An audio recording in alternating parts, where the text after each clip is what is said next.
innaka anta samiul alim derraɓe wodi kuugal lattingal ngal ɗon sankiti ha ummatore sharia bo ɗon anditi kuugal man ɗo ɗum kuugal lattingal jankirangal kallungal kuugal man to goɗɗo ɗon lisni wolwangal ngal dilliran latti ɗum kuuɗe muɗum boɗɗe e ngal sikkinan Allah taniɗo go yo ɓe handugo magal ngal ɗon sankiti ha cakka yimɓe kala yimɓe bo fu ɗon gaɗa ngal mawɓe famarɓe bal ha ɓikkon famarol ma ko e kuugal man ɓe gi mawɓe ɗon gaɗa ngal ɗo kañum bo ko e ɗon kuwa kuugal man kanjum wiyete ayi ɓe naalgo ɓe kudgo ɓe latti ɗum hallugo ɗemgal ɗon sankiti ha meɗen ɗo hay ɓe andirama be majum en tammi wolugo dow man a tawon yaake feere goɗɗo hayɗi nan ɓinguel pamarel noon naala goɗɗo yaake feere kam ɗum yehi ha tawa baabiraɓe ɗon naala latti ɗum ɓiɓɓe maɓɓe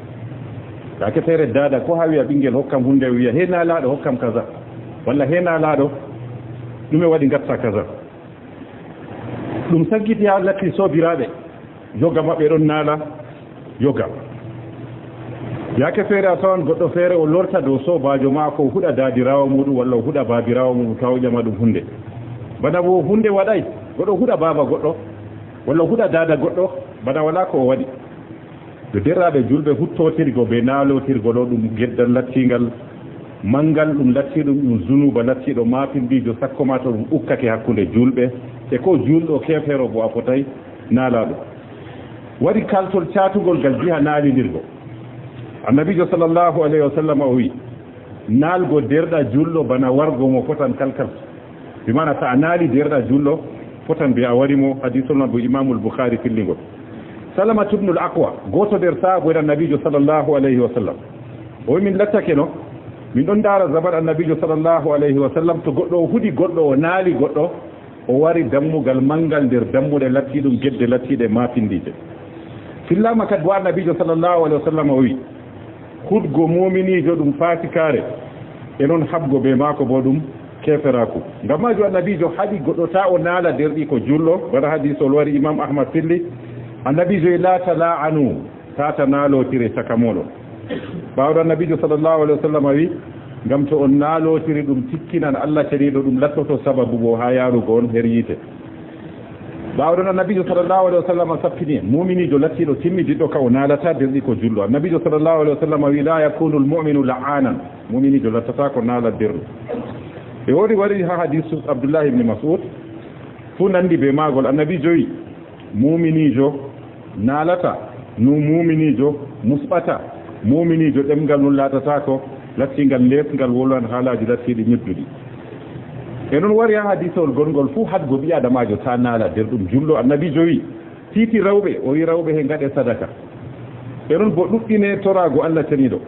ɓawɗo annabijo wi rawɓe onon ɓe mi laari on ɓurnal ha yiite fu on ɗon keewi onon rawɓe e ko hebbini on yiite bo annabijo sallllahu alayhi wa sallam wiɓe on ɗon kufra latti ɗum gendal e on ɗon ɗuɗɗina bo naalore on ɗon naala ɓikkon mon julɓe e on ɗon naala bo latti ɗum ko worɓe moɗon yaake feere kanjum waɗi on ɗon ɗuuɗi ha nder yiite yo derraɓe to goɗɗo naali on lattiɗo mo henanaki naaleego naalore man loroto dow on lattiɗo naalɗo man woodi hadisol imam abou daoud filli annabijo sallllahu alayhi wa sallam wi goɗɗo to o naali derɗi ko julɗo masalan o wi Allah naale walla he naalaɗo o wi banni annabijo wi naalore man nde ƴeŋta nde dilla ha dow asama to nde tawi dammugal ɗon maɓɓi ɓawoɗon nde loro nde waɗagal wuttudu ñamru nde waɗagal wuttudu nandu ɓawɗo annabijo sallllahu alayhi wa sallam wi ɓawɗon naalore man loro nde warta ha dow biɗo nde to nde heɓayi hede nastoya yo derraɓe nder kalluɗum walla bo nder lattiɗum naalore lattinde hallude ɓurdande hallugo goɗɗo o naala lattiɗo baabirawo maako walla dadirawo maako woodi hadisol waɗi hadisol man imam boukhari be muslim fillingol annabijo sallllahu alayhi wa sallam wi nder lattiɗum akbarul kaba'ir gedde lattiɗe ɓurdande mawnugo annabijo wi an yal'ana rajulu walidayhi goɗɗo o naala baba maako ɓaɗo ɗum waɗi saabu en kayefi barayna jota tawi goɗɗo o naala baba maako ɗum watte kayef ɓaɗo ɓe ƴami annabijo noyi goɗɗo naaldata babirawo mum annabijo wi an yasubba aba rajul o huuɗa baba gorko o huɗa baba goɗɗo man go huɗa baba mako annabijo ɗo wiyete o naali baba mako masala aɗo jooɗi noon goɗɗo waɗe hunde kuɗa dada mako walla fuɗa baba mako ɗon to giya men ɗen andi enen kam no gaɗen be majum tokka lesdi marwa bizar tullida lesɗe man fuu ha naalgo be hudgo laakiri en tullidat to gonga giɗɗen wiigo kam lesdi men ɗo tullida laakiri a jaɓɓoto lesdi ndilla ko mbinaɗo a tawan wala goɗɗo huɗata baba goɗɗo amma ha marwa ɗo hunde famarde ɗon giya goɗɗo laaka goɗɗo huɗa babirawo muɗum kanjum nabijo wi geddal ɓurdal ngal hallugo goɗɗo naala babirawo mum kañum bawɗo ɓe ƴami nabijo nde goɗɗo naaldata babirawo mum o huɗa baba goɗɗo waɗamo hunde huɗa baba muɗum oya goo be sabu mo huɗi baba mum go ɓawa ɗon hutto yo banni kanko man ɗo o naali baba mako annabijo ɗo wiyete akbar alkabair baba ma wala ko waɗima ɗon jooɗi ha saare ɗon siwti dañima mawninima ɓawa ɗon tuma aɗon naalamo aɗo huɗamo hudgo mo man bo ɓe hudgo yimɓe feere latto sababu man an bo ɓe kuɗa babirawo ma walla ɓe kuɗa dadirawo ma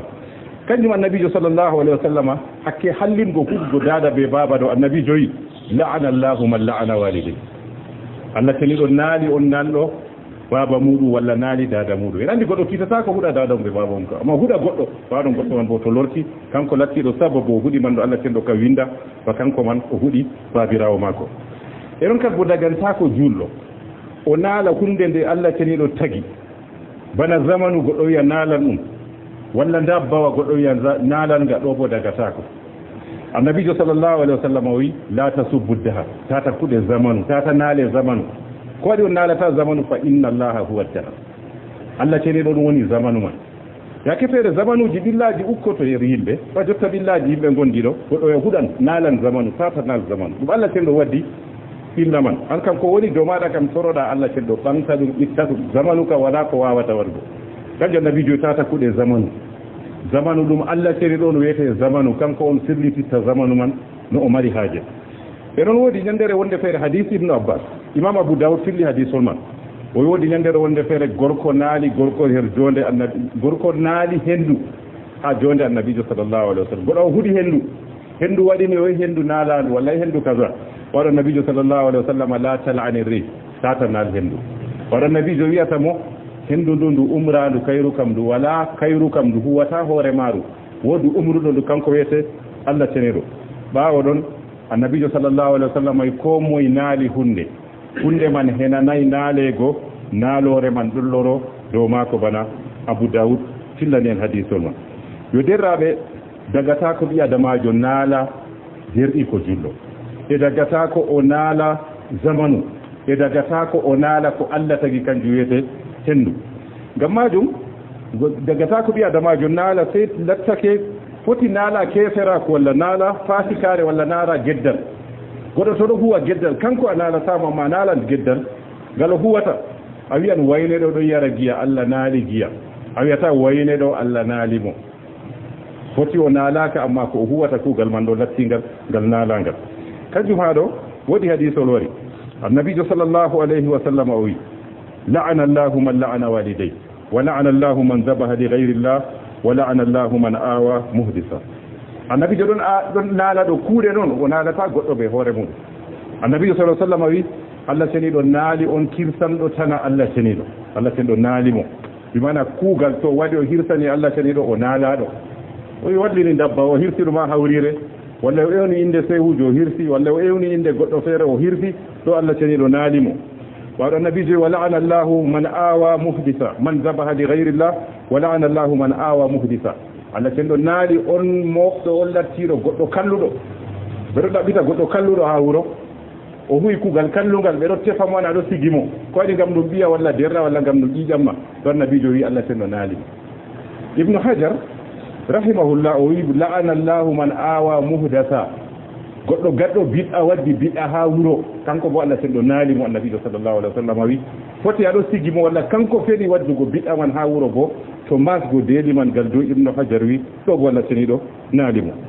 yo ɗo bo fu ɗum naaloje amma naaloje baɗo ɗe ɗon naala kuuɗe ɗe ɓiɓɓe adama en kuwata ɗe kiitinayi ha goɗɗo man direct kanjum waɗi goɗɗo naalata goɗɗo direct amma naalan kuugal ngal huwata yo gam majum imamu nawawi rahimahullahu taala nde waddi nasiji hadiseji banni naaloje man ɗo o in akhada al ijma modi ɓe fu poti dow to goɗɗo dow harmingo dow harmugo naalugo goɗɗo lattiɗo ayiniɗo ko samo naalamo o wi ɗum ɗo ɗum dagatako o kanjum ɗum wajibo dow juɗɗo fuu o rena ɗemgal maako dow boliɗe lattiɗe ɗe kanay ngam ɗemgal maako man o horsititte dow maagal ko o wi ñande dargal ɗum hayru walla ɗum sharru fuu waɗum imamu nawawi o waddaneno aya wi allah tedde ma yaltizu min qawlin illa ladayhi raqibun atid waɗum woodi hadisol gongol haɗata goɗɗo yoftugo ɗemgal mum sakkomagal jiha naalore annabijo sallllahu alayhi wa sallam wi hadis ubba o wiyata annabijo man najat ɗume hisnata yam ɗume wiyete kisdam annabijo wiyata mo amsik alayka lisana nangita ɗemgal maɗa to a nangtake ngal a naalata a huɗata ɗon wiyete a hisi ɓawɗo annabijo ɓesdanimo wal yasa'aka baytuk wal tabki ala khatiyatik saare ma bo he'e e noon bo mboya dow latti ɗum dunuba ma e ɗon woodi hadisol abu hurayra o annabijo sallllahu alayhi wa sallam wi man kana yuminu billahi wal yawmil akhir falyaqul khayran aw liyasmut ɗo kam nder solution ji taɓi adamajo naala annabijo to goɗɗo ɗon nuɗɗi ñande ragarere ɓe noon nuɗɗini ñande dargal o wiya latti ɗum kalimawol bongol walla bo o jeeɗo to ɗon lismi banni o naalata goɗɗo o naalata zamanu noon bo o naalata yimɓe e ɗon waɗi hadis oɗo imamul boukhari fillani en annabijo sallllahu alayhi wa sallam wi goɗɗo foti o wolwa kalimawol o laara kalimawol mon oɗon yeebingol oɗon famɗitinigol annabijo wi fa yuhwa bihi abada ma bayna al mashriqi wal maghrib o nastine nder yiite ɓe maagol hakke dayago luggere nde o nasti e yiite man ɗo ɓuran hakkude funage ɓe hirnage dayago donc majum derraɓe ɓi adamajo anda naalgo ɗo bo ɗum alama nder alamaji nafiki en ta ɗo ɗuɗɗina naalgo fam ano a nafikiɗo annabijo sallllahu alayhi wa sallam o wi tahiyatuhum la'na nder alamaji nafiki en caagal maɓɓe ɗo ɗum naalotira hadisol man bo imam muslim fillingol donc majum derraɓe ɓi adamajo anda ɗemgal ga allah teni ɗo waɗanimo ɗo ɗum moƴƴere tata o yoofa moƴƴere man o yoofa ɗum kala ha toye fuu sakko o yaha o halkoya latti ɗum hoore maako yo ko wiyete hoorewol ko ɗemgal huwata kam innugo allah teni ɗo ɗemgal tagaka ngam ha ɓi adamajo huɗa walla ngam ha laaka yimɓe be muɗuma walla ngam ha naala yo toon en cappiɓe nane al'ada kalluga ɗo dogga ha meɗen ɗo sakkowa bana mbiɗen cappiɗen nane ha lesdi men ha lesdi marowa ɗo naalgo ɗon ɗuuɗi a tawan daada ɗon naala ɓiyum yaka feere baaba bo naalan ɓiyum hatta ɗum sankiti ha ɓikkon man bo warti ɗon naalotira caka muɗum jota ko ɓikkon ɗo pija ha meɗen ɗo to waɗi ɓinguel ko waɗini tawa ɓinguel laaka gonguel ko waɗi ngam ɗum iwi ha saare daada ɓe baaba ɓe tawi ɗon naala ɓe kamɓe ɓe ngari ɓe ɗon kuɗa yimɓe ɓe ɗon naala yimɓe ha yaaki ɗo ɗum al'ada kallunga e ga sankiti bo ɓurnal fof ha meɗen ha marwa ɗo ɗon ga heewi ayan ngal fombina ɗo kam ɗon ɓe ɗon kuttoto amma tawata ɓikkon kam ɗo kuɗa hakkeneji yo gam majum derraɓe se daren hoore men ngal jiya hudgo ma ɗo ɗum hunde hallunde sakko ma ha naalgo to baaba tokkidiri naalgo ɓinguel naalore man yanan dow maako walla dow taani ko walla dow jaani ko warta o wonni fami maako on walla daada to naalan ɗiyum jur naalore man yanan dow muɗum ɗum dagatako ngam naane ma du'a baaba be du'a daada jaaboto yo ngam majum so yimɓe ndento ɗum kakkilana ɗum ngam naaloje man nde ɗuuɗi ha meɗen ɗo warti ɓikkolji bo fu ɗon naalotira laakotira saka muɗum ha dow buuwi yo e ko waɗi naalotiral bo sakkiti dow yimɓe warti ko moye naalan ko moye huɗan sababuji dur waɗi ha meɗen ɗo sankiti ɗum aran kam jahilare yimɓe anda sembe man ha sharia ko moye janggay wala ko andani naalan noon baaba naalan ɓiyum bo naalan babirawo e noon bo daada bo naalan ɓiyum yoɗo jahilare wiyete base man tawa baaba janggay daada janggay ɓe ɗon dufa ɓikkonji bo ɓe ɗon naala ɓe yoɗon nde jahilare waɗi warti naalore man waɗi sankiti ha ummatore meɗen ɗiɗaɓol man hallugo tarbiya diga ɓinguel man ngel ɗummoɗo tarbiya man woɗay o fini ha sare toye daada ma ko ɗon naala walla baaba ma ko ɗon naala en non nana wa men hey naalaɗo warta minere hey ittaɗo barka warta wataɗa ɗum hanayi dagata ko a sharia warta naalore man to yani dow mako watta barka man bo bana soriɗa dow mako man noon kañum sey ɓe kakkilana kundude muɗum e ɗon kadi bo nder ko sankiti naalore ha meɗen ha lesdi marowa bisat bi'a man environnement o man ɗo ɓurnal fu nga huɗa nga naala dottijo ɗon tawa waɗan lakiri ɗo sey a marowa ɗo tawata derke kazalik ɓinguel kazalik yoɗo kanjum waɗi kanjum bo ɗum waɗi ɗum sankiti ha ummatore warti ko moye naala yo sakkoma gal jiha rewɓe ɗum tullan ɗurgo en cappiɓe ɗum ɓe mbiɓe annabijo sallllahu alayhi wa sallam wi inna kunna tuksirna la'ana wa takfurna al ashir gal jiya worɓe ka cefere ɗon famɗita ɗum ɗo waɗe bo sey to baaba man anda dina tan amma rewɓe kam ɓurnal fu tawa ɗon naala ɓiɓɓe muɗum ɓe derraɓe yimɓe ndento ɗum ngam du'a dow ɓiɗɗo du'a man jaaboto en andi annabo en ma ɗon torano ɓiɓɓe muɗum wodugo sike annabi ibrahima alayhi salam o wi wajnubni wa baniya an na'buda al asnam en andi o annabojo bo ɓiɓɓe maako fuu annabo en tani ko en fuu ɗum annabo en amma o tori Allah tenɗo moƴƴina ɓe wiyan bo na annabojo na a moodi bo na a ɗume noon gara aɗon naala ɓiɓɓe ma yoɗo ɗum hanayi ko gatta kam toranoɗamo Allah tenɗo toranoɗaɓe ko ɓiɗɗo ma man o woɗay tata walliti seyɗan dow maako han kam toranamo nde jooɗiɗa fuu nde sujidiɗɗa innaka anta samiul alim derraɓe woodi kuugal lattingal ngal ɗon sankite ha ummatore sharia bo ɗon anditi kuugal man ɗo ɗum kuugal lattingal jankirangal kallungal kuugal man to goɗɗo ɗon lismi wolwangal ngal dilliral latti ɗum kuuɗe muɗum boɗɗe e ngal sikkinan Allah taniɗo bo yo ɓe hallugo magal ngal ɗon sankiti ha caka yimɓe kala yimɓe bo fuu ɗon gaɗa ngal mawɓe famarɓe bal ha ɓikkon pamarol ma ko e kuugal man ɓe gi mawɓe ɗon gaɗa ngal ɗo kañum bo ko e ɗon kuwa kuugal man kanjum wiyete ayi ɓe naalgo ɓe kudgo ɓe latti ɗum hallugo ɗemgal ɗon sankiti ha meɗen ɗo hayɓe andirama be majum en tammi wolugo dow man a tawan yaake feere goɗɗo hayɗi nan ɓinguel pamarel noon naala goɗɗo yaake feere kam ɗum yehi ha tawa baabiraɓe ɗon naala latti ɗum ɓiɓɓe maɓɓe yaake feere dada ko ha wiya ɓinguel hokkam hunde wiya he naalaɗo hokkam kaza walla he naalaɗo ɗume waɗi gatta kaza ɗum sankiti ha latti sobiraɓe yoga maɓɓe ɗon naala yoga yaake feere a tawan goɗɗo feere o lorta dow sobajo maako o huɗa dadirawo muɗum walla o huɗa babirawo muɗum taw ƴama ɗum hunde bana bo hunde waɗay goɗɗo huɗa baba goɗɗo walla huɗa dada goɗɗo bana wala ko o waɗi ɓe derraɓe julɓe huttotirgo ɓe naalotirgo ɗo ɗum geddal lattingal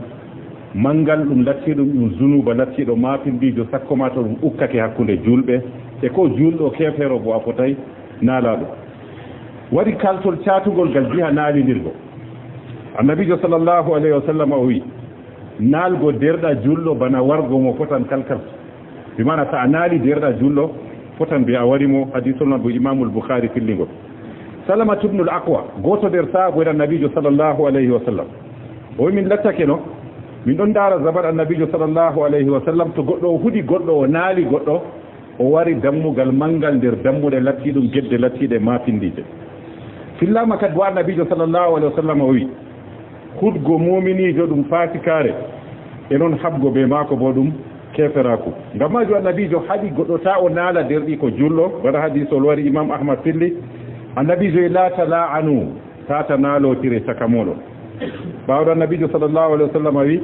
ngam to on naalotiri ɗum tikkinan Allah ceniɗo ɗum lattoto sababu bo ha yarugo on her yiite ɓawɗon annabijo sallllahu alayhi wa sallam sappini muminijo lattiɗo timmidiɗɗo ka o naalata nder ɗi ko julɗo annabijo sallllahu alayhi wa sallam wi la yakunu lmuminu la'anan muminijo lattata ko naala derɗo e wori wari ha hadisu abdoullahi ibni mas'ud fu nandi be magol annabijo wi muminijo naalata no muminijo musɓata muminijo ɗemgal num latata ko lattingal lesgal wolwan haalaji lattiɗi ñedduɗi e noon wari ha hadisol gongol fu hadgo ɓi adamajo ta naala nder ɗum julɗo annabijo wi tiiti rewɓe o wi rewɓe he gaɗe sadaka e noon bo ɗuɗɗine torago Allah taniɗo ɓawɗo annabijo wi rewɓe onon ɓe mi laari on ɓurnal ha yiite fu on ɗon keewi onon rewɓe e ko hebbini on yiite bo annabijo sallllahu alayhi wa sallam wiɓe on ɗon kufra latti ɗum gendal e on ɗon ɗuɗɗina bo naalore on ɗon naala ɓikkon mon jul e on ɗon naala bo latti ɗum ko worɓe moɗon yaake feere kanjum waɗi on ɗon ɗuuɗi ha nder yiite yo derraɓe to goɗɗo naali on lattiɗo mo henanaki naalego naalore man loroto dow on lattiɗo naalɗo man woodi hadisol imam abou daoud filli annabijo sallllahu alayhi wa sallam wi goɗɗo to o naali derɗi ko julɗo masalan o wi Allah naale walla he naalaɗo o wi banni annabijo wi naalore man nde ƴeŋta nde dilla ha dow asama to nde tawi dammugal ɗon maɓɓi ɓawoɗon nde loro nde waɗagal wuttudu ñamru nde waɗagal wuttudu nandu ɓawɗo annabijo sallllahu alayhi wa sallam wi ɓawɗon naalore man loro nde warta ha dow biɗo nde to nde heɓayi hede nastoya yo derraɓe nder kalluɗum walla bo nder lattiɗum naalore lattinde hallude ɓurdande hallugo goɗɗo o naala lattiɗo baabirawo maako walla dadirawo maako woodi hadisol wari hadisol man imam boukhari be muslim fillingol annabijo sallallahu alaihi wasallam wi ndir lattidum akbarul kaba'ir gedde lattide ɓurdande mawnugo annabijo an yal'ana ar-rajulu walidayhi goddo o naala baba mako baaro ɗum waɗi saabu en kayef barayna jotata goddo o naala baba mako ɗum watte kayef baado ɓe ƴami annabijo noy goddo naaldata babirawo mum annabijo yi an yasubba aba rajul o huɗa baba gorko o huɗa baba goɗɗo wan go huɗa baba mako annabijo ɗo wiyete o naali baba mako masala aɗo jooɗi noon goɗɗo waɗe hunde kuɗa dada mako walla fuɗa baba mako ɗon to giyamen ɗo en andi enen kam no gaɗen be majum tokka lesdi marwa bizar tullida lesɗe man fuu ha naalgo be hudgo laakiri en tullida to gonga giɗɗen wigo kam lesdi men ɗo tullida laakiri a jaɓɓoto lesdi ndilla fof mbinaɗo a tawan wala goɗɗo huɗata baba goɗɗo amma ha marwa ɗo hunde famarde ɗon giya goɗɗo laaka goɗɗo huɗa babirawo muɗum kadi nabijo yi geddal ɓurdal ngal hallugo goɗɗo naala babirawo mum kañum ɓawɗo ɓe ƴami nabijo noy goɗɗo naaldata babirawo mum o huɗa baba goɗɗo waɗamo hunde huɗa baba muɗum oya go be sabu huɗi baba mum go ɓawa ɗon hutto yo banni kanko man ɗo o naali baba mako annabijo ɗo wiyete akbar alkabair baba ma wala ko waɗima ɗon jooɗi ha saare ɗon siwti dañima mawninima ɓawa ɗon tuma aɗon naalamo aɗo fuɗamo hudgo mum an bo ɓe hudgo yimɓe feere latto sababu man an bo ɓe kuɗa babirawo ma walla ɓe kuɗa jajirawo ma kanjum annabijo sallllahu alayhi wa sallam hakke hallingo hudgo dada be baba ɗo annabijo yi la'ana llahu man la'ana walidayhi Allah tani ɗo naali on nanɗo baba muɗum walla naali dada muɗum en andi goɗɗo kitata ko huɗa dada mum be baba mum ka amma huɗa goɗɗo baɗon goɗɗo man bo to lorti kanko lattiɗo sababu o huɗi man ɗo Allah tenɗo ka winda ba kanko man o huɗi babirawo mako e ɗon kadi bo dagantako julɗo o naala hunde nde Allah taniɗo tagi bana zamanu goɗɗo wiya naalan ɗum walla dabbawa goɗɗo wiya naalan nga ɗo bo dagatako annabijo sallallahu alaihi wasallam wi la tasubbu dahar tata kuɗe zamanu tata naale zamanu ko waɗi on naalata zamanu fa inna allaha huwa dahar Allah taniɗo ɗum woni zamanu man yake feere zamanuji billaji ukkoto yer yimɓe fa jotta billaji yimɓe gondi ɗo goɗɗo e huɗan naalan zamanu tata naal zamanu ɗum Allah tenɗo waddi illa man an kam ko woni dow maɗa kam toroɗa Allah tenɗo ɓamta ɗum itta ɗum zamanu ka wala ko wawata wargo kanjum nabijo tata kuɗe zamanu ɗum Allah teni ɗon wiyete zamanu kanko on sirlititta zamanu man no o mari haaje e ɗon woodi ñandere wonde feere hadis ibnu abbas imam abou daoud filli hadisol man o woodi ñandere wonde feere gorko naali gorko her jonde annabi gorko naali hendu ha jonde annabijo sallallahu alaihi wasallam goɗo o huɗi hendu waɗini o hendu naalaandu walla hendu kaza waɗo nabijo sallallahu alaihi wasallam la tal'ani ri tata naal hendu waɗo nabijo wiyata mo hendu ndu umrandu kayru kam ndu wala kayru kam ndu huwata hoore maaru woodi umruɗo ndu kanko wiyete Allah teneɗo ɓaawo ɗon annabijo sallallahu alaihi wasallam ay ko moye naali hunde man henanayi naaleego naaloore man ɗulloro dow maako bana abou daoud fillani en hadisol man yo derraɓe dagata ko ɓi adamajo naala derɗi ko julɗo e dagata ko o naala zamanu e dagata ko o naala ko Allah tagi kanjum wiyete hendu ngam majum dagata ko ɓi adamajo naala sey lattake foti naala keferaako walla naala fasikare walla naala geddal goɗo to ɗo huwa geddal kanko a naalatama ma naalan geddal ngal o huwata a wiyan wayneɗo ɗo yara giya Allah naali giya a wiyata wayneɗo Allah naali mo foti o naalaka amma ko o huwata kuugal man ɗo lattingal ngal naalangal kanjum ha ɗo woodi hadisol wari annabijo sallllahu alayhi wa sallam o wi la'ana allahu man la'ana walidayhi wa la'ana allahu man dhabaha li ghayri llah wa la'ana allahu man awa muhdisa annabijo ɗon naala ɗo kuuɗe noon o naalata goɗɗo ɓe hoore mum annabijo sallah sallam wi Allah ceniɗo naali on kirsanɗo tana Allah ceniɗo Allah ceniɗo naali mo bimana kuugal to waɗi o hirsani Allah ceniɗo o naalaɗo o wallini dabba o hirsiɗuma hawrire walla o ewni inde sewujo o hirsi walla o ewni inde goɗɗo feere o hirsi ɗo Allah ceniɗo naali mo waɗo annabijo wa la'ana allahu man awa muhdisa man dhabaha li ghayri llah wa la'ana allahu man awa muhdisa Allah ceniɗo naali on mofɗo on lattiɗo goɗɗo kalluɗo ɓeɗo ɗaɓɓita goɗɗo kalluɗo ha wuro o huwi kugal kallungal ɓeɗo tefa mo aɗo sigimo ko waɗi ngam ɗum ɓiya walla derna walla ngam ɗum ƴiƴamma ɗon nabijo wi Allah ceniɗo naali ibnu hajar rahimahullah o wi la'ana allahu man awa muhdasa goɗɗo gaɗɗo bid'a waddi bid'a ha wuro kanko bo Allah ceniɗo naali mo annabijo sallallahu alaihi wasallam wi foti aɗo sigimo walla kanko feni waddugo bid'a man ha wuro bo to masgo deeli man gal dow ibnu hajar wi ɗo bo Allah ceniɗo naali mo yo ɗo bo fu ɗum naaloje amma naaloje ma ɗo ɗe ɗon naala kuuɗe ɗe ɓiɓɓe adama en kuwata ɗe tiitinayi ha goɗɗo man direct kanjum waɗi goɗɗo naalata goɗɗo direct amma naalan kuugal ngal huwata yo ngam majum imamu nawawi rahimahullahu taala nde waddi nasiji hadiseji banni naaloje man ɗo o in akhada al ijma modi ɓe fu poti dow to goɗɗo dow harmingo dow harmugo naalugo goɗɗo lattiɗo ayiniɗo ko samo naalamo o wi ɗum ɗo ɗum dagatako o kanjum ɗum waji bo dow julɗo fu o rena ɗemgal maako dow boliɗe lattiɗe ɗe kanay ngam ɗemgal maako man o hortititte dow maagal ko o wi ñande dargal ɗum khayru walla ɗum sharru fu waɗum imamu nawawi o waddani aya wi Allah teddu ma yaltizu min qawlin illa ladayhi raqibun atid waɗum wodi hadisol gongol haɗata goɗɗo yoftugo ɗemgal mum sakko magal jiha naalore annabijo sallllahu alayhi wa sallam wi hadis ubba o wiyata annabijo man najat ɗume hisnata yam ɗume wiyete kisndam annabijo wiyata mo amsik alayka lisana nangita ɗemgal maɗa to a nangtake ngal a naalata a huɗata ɗon wiyete a hisi ɓawɗo annabijo ɓesdanimo waliya sa aka baytu wal tabki ala khatiyatik saare ma bo he'e e noon bo mboya dow latti ɗum dunuba ma e ɗon woodi hadisol abu hurayra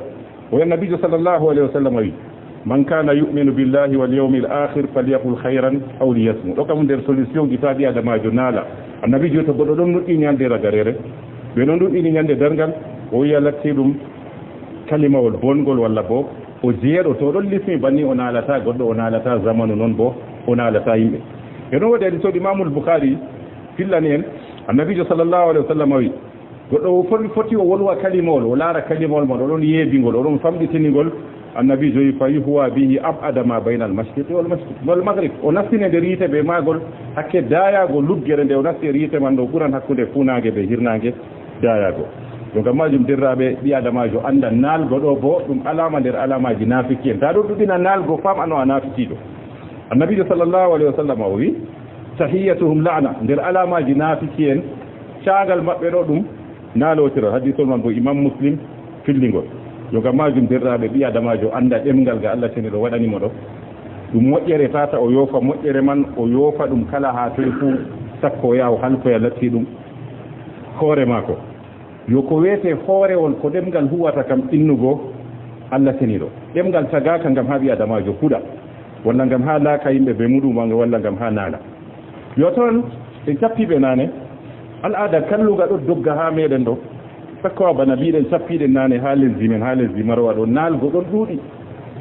a tawan daada ɗon naala ɓiyum yaka feere baaba bo naalan ɓiyum hatta ɗum sankiti ha ɓikkon man bo warti ɗon naalotira caka muɗum jota ko ɓikkon ɗo pija ha meɗen ɗo to waɗi ɓinguel ko waɗini tawa ɓinguel laaka gongel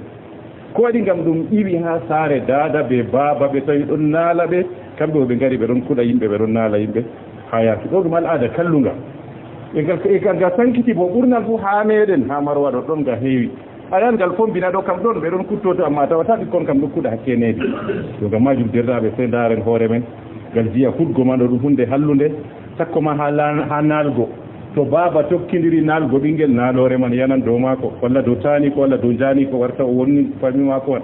walla daada to naalan ɗiyum jur naalore man yanan dow muɗum ɗum dagatako ngam naane ma du'a baaba ɓe du'a daada jaaboto yo ngam majum sey yimɓe ndento ɗum kakkilana ɗum ngam naaloje man nde ɗuuɗi ha meɗen ɗo warti ɓikkolji bo fu ɗon naalotira laakotira saka muɗum ha dow buuwi yo e ko waɗi naalotiral bo sakkiti dow yimɓe warti ko moye naalan ko moye huɗan sababuji jur waɗi ha meɗen ɗo sankiti ɗum aran kam jahilare yimɓe anda sembe man ha sharia ko moye janggay wala ko andani naalan noon baaba naalan ɓiyum bo naalan babirawo e noon bo daada bo naalan ɓiyum yoɗo jahilare wiyete basman tawa baaba janggay daada janggay ɓe ɗon dufa ɓikkonji bo ɓe ɗon naala ɓe yoɗo nde jahilare waɗi warti naalore man waɗi sankiti ha ummatore meɗen ɗiɗaɓol man hallugo tarbiya diga ɓinguel waɗigel ɗummoɗo tarbiya man woɗay o fini ha sare toye daada ma ko ɗon naala walla baaba ma ko ɗon naala e nondana wa men hey naalaɗo warta minere e ittaɗo barka watta wataɗa ɗum hanayi dagata ko ha sharia wartan naalore man to yani dow mako watta barka man bo bana soriɗa dow mako man noon kañum sey ɓe kakkilana kundude muɗum e ɗon kat bo nder ko sankiti naalore ha meɗen ha lesdi marwa bizat bi'a man environnement o man ɗo ɓurnal fu nga huɗa nga naala dottijo ɗon tawa waɗan lakiri ɗo sey a marwa ɗo tawata derke kazalik ɓinguel kazalik yoɗo kanjum waɗi kanjum bo ɗum waɗi ɗum sankiti ha ummatore warti ko moye naala yo sakkoma gal jiha rewɓe ɗum tullan ɗurgo en cappiɓe ɗum ɓe mbiɓe annabijo sallllahu alayhi wa sallam wi inna kunna tuksirna la'ana wa takfurna al ashir gal jiya worɓe ka cefere ɗon famɗita ɗum ɗo waɗe bo sey to baba man anda dina tan amma rewɓe kam ɓurnal fu tawa ɗon naala ɓiɓɓe muɗum ɓe derraɓe yimɓe ndento ɗum ngam du'a dow ɓiɗɗo du'a man jaaboto en andi annabo en ma ɗon torano ɓiɓɓe muɗum woɗugo sike annabi ibrahima alayhi salam o wi wajnubni wa baniya an na'buda al asnam en andi o annabojo bo ɓiɓɓe maako fu annabo en tani ko en fu ɗum annabo en amma o tori Allah ten ɗo moƴƴina ɓe yon bo na annabojo na a moodi bo na a ɗume noon ngara innaka anta samiul alim derraɓe woodi kuugal lattingal ngal ɗon sankite ha ummatore sharia bo ɗon anditi kuugal man ɗo ɗum kuugal lattingal jankirangal kallungal kuugal man to goɗɗo ɗon lismi wolwangal ngal dilliral latti ɗum kuuɗe muɗum boɗɗe e ngal tikkinan Allah taniɗo bo yo ɓe hallugo magal ngal ɗon sankiti ha cakka yimɓe kala yimɓe bo fu ɗon gaɗa ngal mawɓe famarɓe bal ha ɓikkon pamaron ma ko e kuugal man ɓe gi mawɓe ɗon gaɗa ngal ɗo kañum bo ko e ɗon kuwa kuugal man kanjum wiyete ayiɓe naalgo ɓe kudgo ɓe latti ɗum hallugo ɗemgal ɗon sankiti ha meɗen ɗo hayɓe andirama be majum en tammi wolugo dow man a tawan yaake feere goɗɗo hayɗi nan ɓinguel pamarel noon naala goɗɗo yaake feere kam ɗum yehi ha tawa baabiraɓe ɗon naala latti ɗum ɓiɓɓe maɓɓe yaake feere dada ko ha wiya ɓinguel hokkam hunde wiya he naalaɗo hokkam kaza walla he naalaɗo ɗume waɗi gatta kaza ɗum sankiti ha latti sobiraɓe yoga maɓɓe ɗon naala yoga yaake feere a tawan goɗɗo feere o lorta dow sobajo maako o huɗa daadirawo muɗum walla o huɗa baabirawo muɗum taw ƴama ɗum hunde bana bo hunde waɗay goɗɗo huɗa baaba goɗɗo walla huɗa daada goɗɗo bana wala ko o waɗi ɓe derraɓe julɓe huttotirgo ɓe naalotirgo ɗo ɗum geddal lattingal mangal ɗum latti ɗum zunuba lattiɗo mapindijo sakko ma to ɗum ukkake hakkunde julɓe e ko julɗo kefero bo a fotay naalaɗo waɗi kaltol catugol gal jiha naalidirgo annabijo sallllahu alayhi wa sallam o wi naalgo derɗa julɗo bana wargo mo fotan kalkal bimana sa a naali derɗa julɗo fotan be a warimo hadisol man bo imamul boukhari fillingol salamatu ibnul aqwa goto nder sahabu en annabijo sallllahu alayhi wa sallam o wi min lattake no min ɗon daara zaman annabijo sallllahu alayhi wa sallam to goɗɗo o huɗi goɗɗo o naali goɗɗo o wari dammugal mangal nder dammuɗe lattiɗum gedde lattiɗe mapindije fillama kadi bo annabijo sallllahu alayhi wa sallam o wi hudgo muminijo ɗum fasikare e noon habgo be maako bo ɗum keferaku ngam majo annabijo haɗi goɗɗo ta o naala derɗi ko julɗo waɗa hadisol wari imam ahmad filli annabijo e la tala'anu tata naalotire caka moɗon ɓawɗo annabijo sallllahu alayhi wa sallam wi ngam to on naalotiri ɗum tikkinan Allah ceniɗo ɗum lattoto sababu bo ha yarugo on her yiite ɓawɗon annabijo sallllahu alayhi wa sallam sappini en muminijo lattiɗo timmidiɗɗo ka o naalata derɗi ko julɗo annabijo sallllahu alayhi wa sallam wi la yakunu lmuminu la'anan muminijo lattata ko naala derɗo e wori wari ha hadisu abdoullahi ibni mas'ud fu nandi be magol annabijo wi muminijo naalata no muminijo musɓata muminijo ɗemgal nun latata ko lattingal lesgal wolwan haalaji lattiɗi ñedduɗi e noon wari ha hadisewol gongol fu hadgo ɓi adamajo ta naala nder ɗum julɗo annabijo wi tiiti rewɓe o wi rewɓe he gaɗe sadaka e noon bo ɗuɗɗine torago Allah taniɗo ɓawɗo annabijo wi rewɓe onon ɓe mi laari on ɓurnal ha yiite fu on ɗon keewi onon rewɓe e ko hebbini on yiite bo annabijo sallllahu alayhi wa sallam wiɓe on ɗon kufra latti ɗum gendal e on ɗon ɗuɗɗina bo naalore on ɗon naala ɓikkon mon jul e on ɗon naala bo latti ɗum ko worɓe moɗon yaake feere kanjum waɗi on ɗon ɗuuɗi ha nder yiite yo derraɓe to goɗɗo naali on lattiɗo mo henanaki naalego naalore man loroto dow on lattiɗo naalɗo man woodi hadisewol imam abou daoud filli annabijo sallllahu alayhi wa sallam wi goɗɗo to o naali derɗi ko julɗo masalan o wi Allah naale walla he naalaɗo o wi banni annabijo naalore man nde ƴeŋta nde dilla ha dow asama to nde tawi dammugal ɗon maɓɓi ɓaawɗon nde loro nde waɗagal wuttudu ñamru nde waɗagal wuttudu nandu ɓaawɗo annabijo sallllahu alayhi wa sallam wi ɓaawɗon naalore man loro nde warta ha dow biiɗo nde to nde heeɓayi hede nastoya yo derraɓe nder kalluɗum walla bo nder lattiɗum naalore lattinde hallude ɓurdande hallugo goɗɗo o naala lattiɗo baabirawo maako walla daadirawo maako. woodi hadisol wari hadisol man imam Bukhari be Muslim fillingol annabijo sallallahu alaihi wa sallam wi nder lattiɗum akbarul kaba'ir gedde lattiɗe ɓurdande mawnugo annabijo wi an yal'ana ar-rajulu walidayhi goɗɗo o naala baaba maako. ɓaaro ɗum waɗi saabu en kayefi barayna jotata goɗɗo o naala baaba maako ɗum watte kayefi ɓaɗo ɓe ƴami annabijo noy goɗɗo naaldata baabirawo mum annabijo wi an yasubba aba rajul o huɗa baaba gorko o huɗa baaba goɗɗo man go huɗa baaba maako annabijo ɗo wiyete o naali baaba maako. masala aɗo jooɗi noon goɗɗo waɗe hunde kuɗa dada maako walla fuɗa baaba maako ɗon to jiya men ɗo en anndi enen kam no ngaɗen be maajum tokka lesdi marwa bizar tullida lesɗe man fuu ha naalgo be hulgo laakiri en tullida to gonga giɗɗen wiigo kam lesdi men ɗo tullida laakiri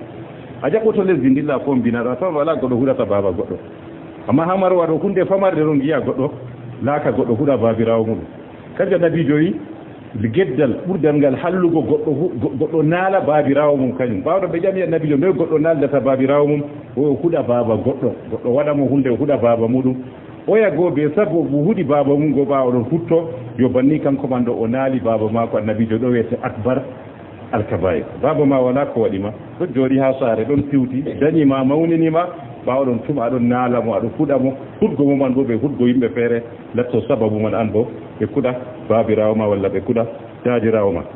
kanjum annabijo sallllahu alayhi wa sallam hakke hallingo hudgo daada be baaba ɗo annabijo yi la'ana allahu man la'ana walidayhi Allah tani ɗo naali on nalɗo baaba muɗum walla naali dada muɗum en andi goɗɗo kitata ko huɗa dada mum be baaba mum ka amma huɗa goɗɗo baɗon goɗɗo man bo to lorti kanko lattiɗo sababu o huɗi man ɗo Allah tenɗo ka winda ba kanko man o huɗi baabirawo makko e ɗon kadi bo dagantako julɗo o naala hunde nde Allah taniɗo tagi bana zamanu goɗɗo wiya naalan ɗum walla dabbawa goɗɗo wiya naalan nga ɗo bo dagatako annabijo sallallahu alaihi wasallam wi la tasubbu dahar tata kude zamanu tata naale zamanu ko waɗi on naalata zamanu fa inna allaha huwa dahar Allah ceni ɗo ɗum woni zamanu man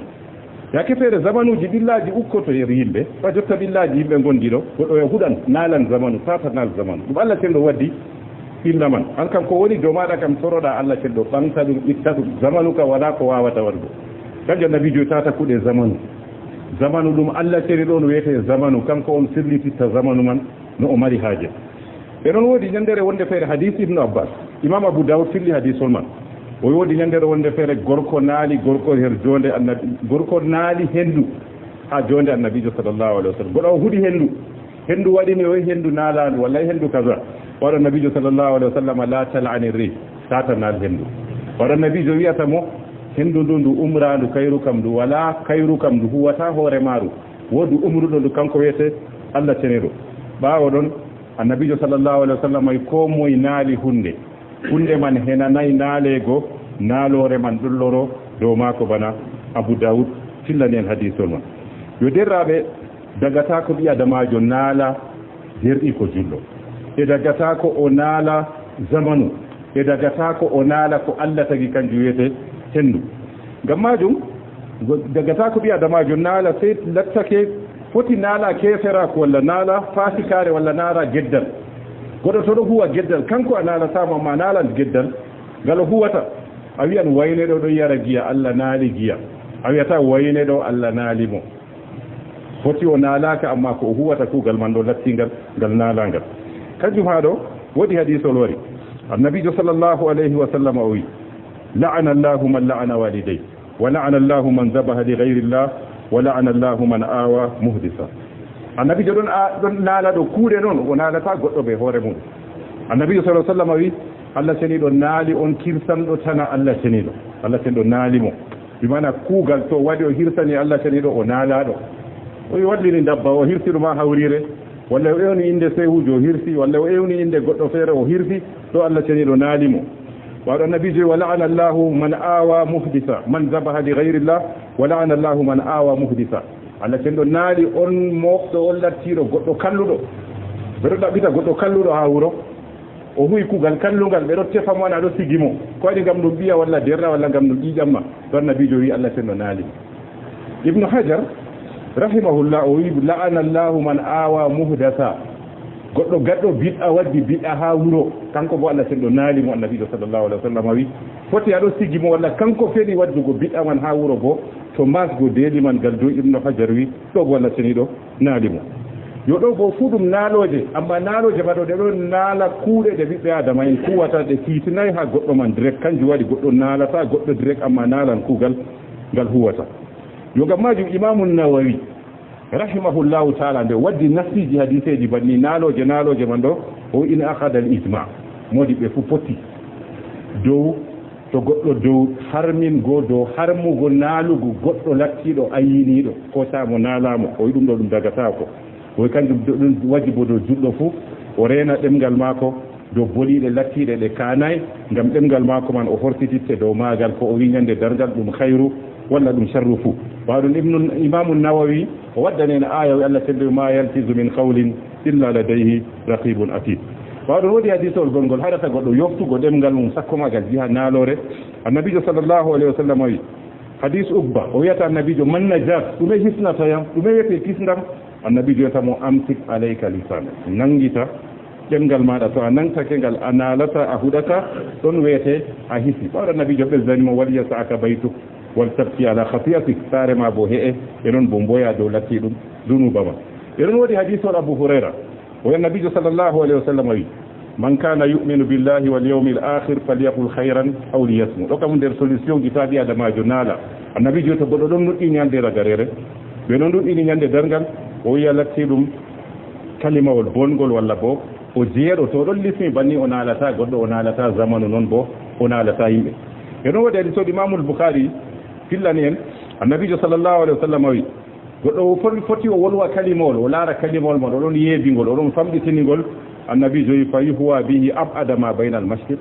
wal maghrib o nastine de rite be magol hakke dayago luggere de o nasti rite man do buran hakkude funage be hirnage dayago donc majum dirrabe bi adamajo anda nal godo bo dum alama der alamaji nafiki en ta do dudina nal go fam ano anafiki do annabi sallallahu alaihi wasallam wi tahiyatuhum la'na der alamaji nafiki en caagal mabbe do dum nalotira hadithul man bo imam muslim fillingol yoga majum dirrabe bi adamajo anda demgal ga Allah tene do wadani mo do dum mojjere tata o yofa mojjere man o yofa dum kala ha to fu sakko yaw halko ya latti dum hore mako yo ko wete hore won ko demgal huwata kam innugo Allah tene do demgal tagaka ngam habi adamajo kuda walla ngam hala ka yimbe be mudum wanga walla ngam ha nala yo ton e cappibe nane al'ada kalluga do dogga ha meden do sakko bana biiden cappide nane halin zimarwa do nalgo don dudi aton dada don nala biyu yaka fere baba bo nalan biyu hatta dum sankiti ha bikkon man bo warti don nalo tira chaka mudu jeta ko bikkon do pija ha meden to wadi bingel ko wadi tawa bingel laka gongel ko wadi ngam dum iwi ha sare dada be baba be tawi don nala be kambe be ngari be don kuda yimbe be don nala yimbe hayati do dum al'ada kallunga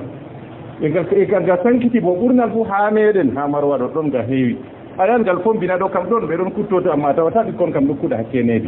to ga majum dirrabe fe daren hore men gal jiya fudgo man do hunde hallunde sakko ma ha nalgo to baba tokkindiri nalgo bingel nalore man yanan do mako walla do tani ko walla do jani ko warta o wonni fami mako walla dada to nalan diyum jur nalore man yanan do mudum dum dagata ko ngam nane ma du'a baba be du'a dada jaboto yo ngam majum sey be den to dum kakkilana dum ngam naloje man de dudi ha meden do warti ikkolji bo fu don nalotira la ko tira saka mudum ha do buwi yo e ko wadi nalotiral bo sakkiti do yimbe warti ko moy nalan ko moy hudan sababuji jur wadi ha meden do sankiti dum aran kam jahilare yimbe anda sembe man ha sharia ko moy jangay wala ko andani nalan non baba nalan biyum bo nalan babirawo e non bo dada bo nalan biyum yodo jahilare wete bazman tawa baba jangay dada jangay be don dufa bi konji bo be don nalabe yodo de jahilare wadi warti nalore man wadi sankiti ha ummatore mede didagol man hallugo tarbiya diga bingel wadi dum mo do tarbiya man wodai o fini asara to dada ba ko don nala walla ba ma ko don nala e non nana wa me rey nala do warta minede e itaro barka warta wa hada dum hanai daga ta ko sharia wartan nalore man to yani do mako watta barka man bo bana sarida do mako man non kanyum tembe kakkilana kundude mudum e don kat bo der ko sankiti nalore ha meden hala zimarwa bizat bi'a bi aman environnement o man do burnal fu nga huda ganala dottijo don tawa wada lakiri do sai amara do tawata derke kazalik bingel kazalik yodo kanju wadi kanju bodu wari dum sankiti ha ummatore warti ko moy nala yo sakkoma gal jiha rawbe dum tullan durgo en cappibe dum en bibe annabi sallallahu alaihi wasallam wi inna kunna tuksirna al-la'na wa takfurna al-ashir gal jiha worbe ka cefere don famdita dum no wade bo sai to babo man anda dinata amma rawbe kam burnal futawa don nala bibbe mudu e derrabe yimbe den to ngam du'a do biddo du'a man jaboto en andi annabo en ma don torano bibbe mudum wodugo sike annabi ibrahim alayhi salam o wajnubni wa baniya an na'budu al-asnam en andi annabo jogo bibbe mako fu annabo en tani ko en fu dum annabo en amma o tori Allah teddo moddina be yon bona annabo jo na amodi bona adume non gara adon nala bibbe ma yoro dum hanai ko gatta kam torano damo Allah teddo torano dabe ko biddo ma man o wodai tata walliti sheran do mako an kan toranamo de jodila fu de sujidi innaka anta samiul alim derrabe wodi kugal lattingal gallon sankiti ha ummatore sharia bodon anditi kugal man dum kugal lattingal jankirangal kallungal kugal man to godo don lismi wolwangal ngal dilliral latti dum kude mudum bodde e ngal tikkinan Allah tani do yo be hallugo magal gallon sankiti ha taka yimbe kala yimbe bo fu don gadangal mawbe famarbe bal ha bikkon famarol ma ko e kugal man be ngi mawbe don gada gallo kanyum bo ko e don kuwa kugal man kanju wete ayi be naalgo be kudgo be latti dum hallugo demgal don sankiti ha meden do haybe andirama be majum en tammi wolugo do man atoni yake fere goddo haydi nan ingel famarel non naala goddo yake fere kam dum yehi ha tawa babirabe don naala latti dum bibbe mabbe yake fere dada ko hawi bingel hokkam hunde wiya he naalaado hokkam kaza walla he naalaado dume wadi gatta kaza dum saggiti ha latti sobirabe yoga mabbe don naala yoga yake fere atawan goddo fere o lorta do sobajo mako huda dadirawo mudu walla huda babirawo mudu taw jama dum hunde bana bo hunde wadai goddo huda baba goddo walla huda dada goddo bana wala ko wadi de derrabe julbe huttotirgo be naalotirgo do dum geddal lattingal mangal dum latti dum zunuba latti do mafimbijo sakkoma to dum ukkake hakkunde julbe e ko juldo kefero bo afotay naalado wadi kaltol caatugol gal jiha naalinirgo annabi sallallahu alaihi wasallam o wi naalgo derda jullo bana wargo mo fotan kalkal bi mana ta naali derda jullo fotan bi awarimo hadithun abu imam al-bukhari fillingo salama ibn al-aqwa goto der saabo da annabi sallallahu alaihi wasallam o min lattake no min don dara zabar annabi sallallahu alaihi wasallam to goddo hudi goddo o naali goddo o wari dammugal mangal der dammude latti dum gedde lattide mafindide fillama kad wa annabi sallallahu alaihi wasallam o wi hudgo mu'minijo dum fasikare e non habgo be mako bodum keferaku ngamajo annabijo hadi goddo ta o naala derdi ko jullo wada hadithol wari imam ahmad filli annabijo la tala'anu tata naalo tire sakamolo bawdo annabijo sallallahu alaihi wasallam wi ngam to on naalo tire dum tikkinan Allah sharido dum lattoto sababu bo ha yaru gon heriyite bawdo annabijo sallallahu alaihi wasallam saffini mu'minijo lattido timmidido ka o naalata derdi ko jullo annabijo sallallahu alaihi wasallam wi la yakunu almu'minu la'anan mu'minijo lattata ko naala derdu e wari ha hadithu abdullah ibn mas'ud fu nandi be magol annabi joyi mu'minijo nalata nu mu'minijo musbata mu'minijo demgal non latata ko lattingal lesgal wolwan halaji lattidi nyiddudi e non wari ha hadithol gongol fu hadgo bi adamajo ta nala derdum jullo annabi joyi titi rawbe o wi rawbe he ngade sadaka e non bo duddine torago Allah tanido baado annabi jo wi rawbe onon be bilaadon burnal hayite fu on don kewi onon rawbe e ko hebbini on yite bo annabi sallallahu alaihi wasallam wiibe on don kufra latti dum gendal e on don dubbina bo naalore on don naala bikkon mon jul e on don naala bo latti dum ko worbe modon ya kefere kan jodi on don dudi hander yite yo derrabe to goddo naali on lattido mo henanaaki naale go naalore man loroto do on lattido naaldo man wodi hadithol imam abu daud filli annabi sallallahu alaihi wasallam wi goddo to naali derdi ko juldo masalan o wi Allah naale walla he naalado o wi banni annabi joyi naalore man nde ƴeŋta nde dilla ha dow asama to nde tawi dammugal ɗon maɓɓi ɓaawo ɗon nde loro nde waɗa gal wuttudu ñamru nde waɗa gal wuttudu nandu ɓaawɗon nabijo sallllahu alih wa sallam wi ɓaawɗon naalore man loro nde warta ha dow biiɗo nde to nde heeɓayi heede nastoya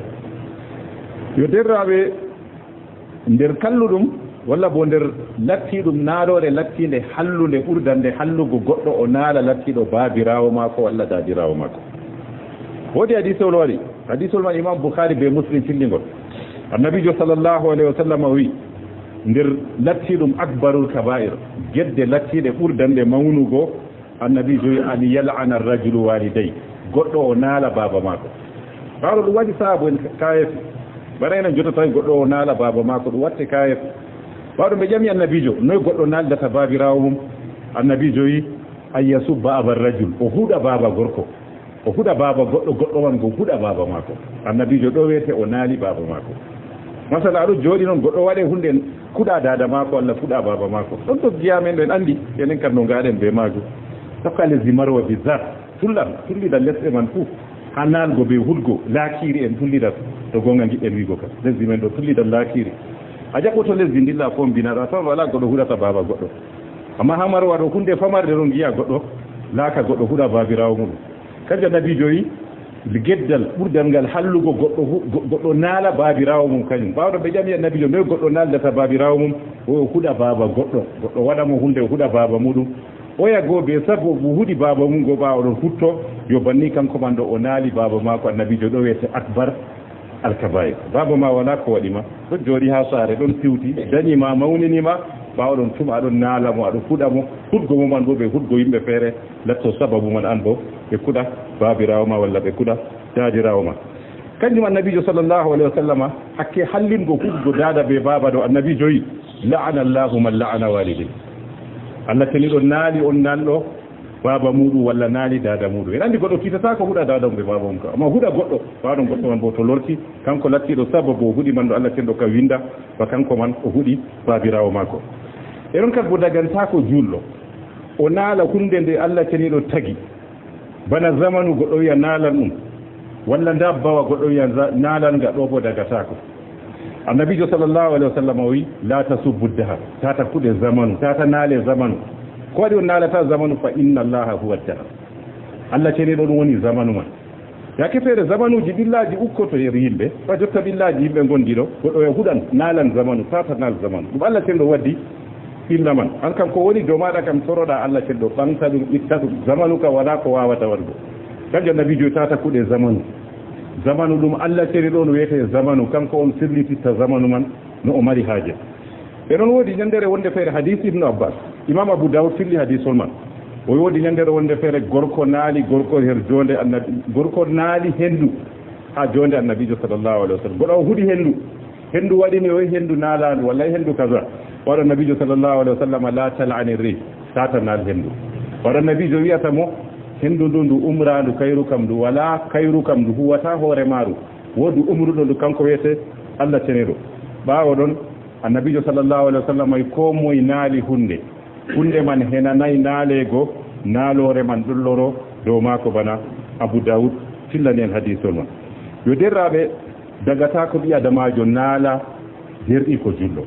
e dagata ko o naala zamanu e dagata ko o naala ko allah tagi kanjum wiyete hendu ngam majum dagata ko ɓi adamajo naala sey lattake foti naala keferaku walla naala fasikare walla naala geddal goɗo to ɗo huwa geddal kanko a naalatama ma naalan geddal ngal o huwata a wiyan wayne ɗo ɗo yara giya allah naali giya a wiyata wayne ɗo allah naalimo foti o naalaka amma ko o huwata kuugal man ɗo lattingal ngal naalangal kanjum haa ɗo woɗi hadisol wari annabijo sallllahu alayhi wa sallam o wi la'ana allahu man la'ana walidayhi wa la'ana allahu man dabaha li ghayri llah wa la'ana allahu man awa muhdisa annabijo ɗon naala ɗo kuuɗe noon o naalata goɗɗo ɓe hoore mum annabijo sallah sallam wi allah ceniɗo naali on kirsanɗo tana allah ceniɗo naalimo bimana kuugal to waɗi o hirsani allah ceniɗo o naalaɗo o wallini dabba o hirsinuma hawrire walla o ewni inde sewujo o hirsi walla o ewni inde goɗɗo feere o hirsi ɗo allah ceniɗo naalimo وأن النبي ولعن الله من آوى محدثا من ذبح لغير الله ولعن الله من آوى محدثا على كندو نالي أون موقتو ولا تيرو غدو كاللودو بيرو بيتا غدو كاللودو ها wuro o huyi kugal kallungal ɓe ɗo tefa mo aɗo sigimo ko waɗi ngam ɗum ɓiya walla derra walla ngam ɗum ƴiƴamma ɗon nabijo wi Allah senno naali ibnu hajar rahimahullah o wi la'ana allahu man awa muhdasa goɗɗo gaɗɗo bid'a waddi bid'a ha wuro kanko bo Allah senno naali mo annabijo sallallahu alaihi wasallam wi foti aɗo sigimo walla kanko feɗi waddugo bid'a man ha wuro bo to masgo deeli man gal do ibnu hajar wi ɗo bo Allah seniɗo naali mo yo ɗo bo fu ɗum naaloje amma naaloje ma ɗo ɗe ɗon naala kuuɗe ɗe ɓiɓɓe adama en kuwata ɗe kiitinayi ha goɗɗo man direct kanjum waɗi goɗɗo naalata goɗɗo direct amma naalan kuugal ngal huwata yo ngam majum imamu nawawi rahimahullahu taala nde waddi nasiji hadiseji banni naaloje man ɗo o in akhada al ijma modi ɓe fu poti dow to goɗɗo dow harmingo dow harmugo naalugo goɗɗo lattiɗo ayiniɗo ko samo naalamo o wi ɗum ɗo ɗum dagatako o kanjum ɗum wajibo dow juɗɗo fu o reena ɗemgal maako dow boliɗe lattiɗe ɗe kanay ngam ɗemgal maako man o horsititte dow maagal ko o wi ñande dargal ɗum khayru walla ɗum sharru fu waɗum imamu nawawi o waddani en aya wi Allah selli ma yaltizu min qawlin illa ladayhi raqibun atid waɗum woodi hadisol gongol haɗata goɗɗo yoftugo ɗemgal mum sakko magal jiha naalore annabijo sallllahu alayhi wa sallam wi hadis ukba o wiyata annabijo man najat ɗume hisnata yam ɗume wiyete kisndam annabijo wiyata mo amsik alayka lisana nangita ɗemgal maɗa to a nangtake ngal a naalata a huɗata ɗon wiyete a hisi ɓawɗo annabijo ɓesdanimo waliyasa aka baytuk wal tabki ala khatiyatik saare ma bo he'e e noon bo mboya dow latti ɗum dunuba ma e ɗon woodi hadisol abu hurayra o wi annabijo sallllahu alayhi wa sallam wi man kana yuminu billahi wal yawmil akhir falyaqul khayran aw liyasmut ɗo kam nder solution ji taɗi adamajo naala annabijo to goɗɗo ɗon nuɗɗi ñande ragarere ɓe noon ɗuɗɗini ñande dargal o wiya latti ɗum kalimawol bongol walla bo o jeeɗo to ɗon lismi banni o naalata goɗɗo o naalata zamanu noon bo o naalata yimɓe e ɗon waɗi hadiso imamul bukhari fillani en annabijo sallllahu alayhi wa sallam wi goɗɗo foti o wolwa kalimawol o laara kalimawol ma oɗon yeebingol oɗon famɗitinigol annabijo wi fa yuhwa bihi abada ma bayna al mashriqi wal maghrib o nastine nder yiite ɓe maagol hakke dayago luggere nde o nasti e yiite man ɗo ɓuran hakkude funage ɓe hirnage dayago donc majum derraɓe ɓi adamajo anda naalgo ɗo bo ɗum alama nder alamaji nafiki en ta ɗo ɗuɗɗina naalgo fam ano a nafikiɗo annabijo sallllahu alayhi wa sallam o wi tahiyatuhum la'na nder alamaji nafiki en caagal maɓɓe ɗo ɗum naalotira hadisol man bo imam muslim fillingol yo gam majum derraɓe ɓi adamajo anda ɗemgal ga Allah seni ɗo waɗanimo ɗo ɗum moƴƴere tata o yoofa moƴƴere man o yoofa ɗum kala ha toy fu sakko yaw halkoya latti ɗum hoore maako yo ko wiyete hoorewol ko ɗemgal huwata kam innugo Allah seni ɗo ɗemgal tagaka ngam ha ɓi adamajo huɗa walla ngam ha laaka yimɓe be muɗuma walla ngam ha naala yo toon en cappiɓe nane al'ada kalluga ɗo dogga ha meɗen ɗo sakkowa bana mbiɗen cappiɗen nane ha lesdi men ha lesdi marwa ɗo naalgo ɗon ɗuuɗi a tawan daada ɗon naala ɓiyum yaka feere baaba bo naalan ɓiyum hatta ɗum sankiti ha ɓikkon man bo warti ɗon naalotira caka muɗum jeta ko ɓikkon ɗo pija ha meɗen ɗo to waɗi ɓinguel ko waɗini tawa ɓinguel laaka gonguel ko waɗi ngam ɗum iwi ha saare daada ɓe baaba ɓe tawi ɗon naala ɓe kamɓe ɓe ngari ɓe ɗon kuɗa yimɓe ɓe ɗon naala yimɓe ha yaaki ɗo ɗum al'ada kallunga e ga sankiti bo ɓurnal fu ha meɗen ha marwa ɗo ɗon ga heewi ayan ngal fombina ɗo kam ɗon ɓe ɗon kuttoto amma tawata ɓikkon kam ɗo kuɗa hakke needi yo gam majum derraɓe fe ndaren hoore men ngal jiya hudgo man ɗo ɗum hunde hallunde sakko ma ha naalgo to baaba tokkidiri naalgo ɓinguel naalore man yanan dow maako walla dow taani ko walla dow jaani ko warta o wonni fami maako on walla daada to naalan ɗiyum jur naalore man yanan dow muɗum ɗum dagatako ngam naane ma du'a baaba be du'a daada jaaboto yo ngam majum so yimɓe ndento ɗum kakkilana ɗum ngam naaloje man nde ɗuuɗi ha meɗen ɗo warti ɓikkolji bo fu ɗon naalotira laakotira saka muɗum ha dow buuwi yo e ko waɗi naalotiral bo sakkiti dow yimɓe warti ko moye naalan ko moye huɗan sababuji dur waɗi ha meɗen ɗo sankiti ɗum aran kam jahilare yimɓe anda sembe man ha sharia ko moye janggay wala ko andani naalan noon baaba naalan ɓiyum bo naalan babirawo e noon bo daada bo naalan ɓiyum yoɗo jahilare wiyete base man tawa baaba janggay daada janggay ɓe ɗon dufa ɓikkonji bo ɓe ɗon naalaɓe yoɗo nde jahilare waɗi warti naalore man waɗi sankiti ha ummatore meɗen ɗiɗaɓol man hallugo tarbiya iga ɓingel waɗigel ɗummoɗo tarbiya man woɗay o fini ha sare to ɗaɗa ma ko ɗon naala walla baaba ma ko ɗon naala en ɗon nana o amen hey naalaɗo warta minere e ittaɗo barka warta wataɗa ɗum hanayi dagata ko a sharia warta naalore man to yani dow mako watta barka man bo bana sariɗa dow mako man noon kañum sey ɓe kakkilana kundude muɗum e ɗon kadi bo nder ko sankiti naalore ha meɗen ha lesdi marowo bisat bi'a man environnement o man ɗo ɓurnal fu nga huɗat nga naalal dottijo ɗon tawa waɗat lakiri ɗo seya marawaɗo tawata derke kazalik ɓinguel kazalik yoɗo kanjum waɗi kanjum bo ɗum waɗi ɗum sankiti ha ummatore warti ko moye naalal yo sakkoma gal jiha rewɓe ɗum tullan ɗurgo en cappiɓe ɗum ɓe mbiɓe annabijo sallllahu alayhi wa sallam wi inna kunna tuksirna la'ana wa takfurna al ashir gal jiya worɓe ka cefere ɗon famɗita ɗum ɗo waɗe bo sey to baaba man anda dina tan amma rewɓe kam ɓurnal fu tawa ɗon naala ɓiɓɓe muɗum ɓe derraɓe yimɓe ndento ɗum ngam du'a dow ɓiɗɗo du'a man jaaboto en andi annabo en ma ɗon torano ɓiɓɓe muɗum woɗugo sike annabi ibrahima alayhi salam o wi wajnubni wa baniya an na'buda al asnam en andi o annabojo bo ɓiɓɓe ma ko fu annabo en tani ko en fu ɗum annabo en amma o tori allah tenɗo moƴƴina ɓe wiyan bo na annabojo na a moodi bo na a ɗume noon gara aɗon naala ɓiɓɓe ma yoɗo ɗum hanayi ko gatta kam toranoɗamo allah tenɗo toranoɗaɓe ko ɓiɗɗo ma man o woɗay tata walliti seeɗan dow mako han kam toranamo nde jooɗiɗa fu nde sujidiɗa